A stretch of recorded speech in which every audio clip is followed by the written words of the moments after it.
যে একখানা আলু কাবলি এর নামটা শুনলে আমাদের না কলেজের কথা ভীষণ মনে পড়ে। আমাদের কলেজের সামনে একটা কাকু ছিল, তার আলু কাবলি এত টেস্টি ছিল আর তার আলু কাবলি ছিল পুরো লেজেন্ডারি। এত টেস্টি করতো। আর আমরা আমার বান্ধবীরা মিলে কী করতাম, ক্লাসের ফাঁকে দৌড়ে চলে যেতাম। একদিন তো এমন অবস্থা হয়েছে, মানিব্যাগ আনতে হোস্টেল থেকে ভুলে গেছিলাম, আলু কাবলির গন্ধে পুরো মাথা বম করে ঘুরছিল।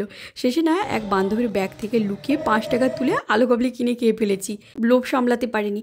আর সেই বান্ধবী যখন নিচে নেমে দেখে আমরা আলু কাবলি খাচ্ছি, তার যে দৌড় দিয়েছে আলু কাবলি খাওয়ার জন্য, সেদিন এত দৌড়েছি না আলু কাবলিটা না দেওয়ার জন্য ওকে, সেই মনে হয় পিটি ক্লাসেও এত দৌড়ায়নি। দেখো, তোমাদের এই আলু কাবলি দেখে যদি লোভ লাগে আর যদি কলেজের কথা মনে পড়ে যায়, তাহলে কিন্তু অবশ্যই আমাকে কমেন্ট করে জানাবে যে তোমাদের আলু কাবলি খেতে কেমন লাগে। আর কলেজের জীবনে কোনো স্মৃতি রয়েছে যদি, তাহলে কিন্তু আমাকে অবশ্যই কমেন্ট করবে। এটা মাখানোর পরে তো আমার জিভে প্রচুর টান আসছে, তোমাদেরও যদি টান আসে অবশ্যই কিন্তু তাড়াতাড়ি একটা লাইক করবে।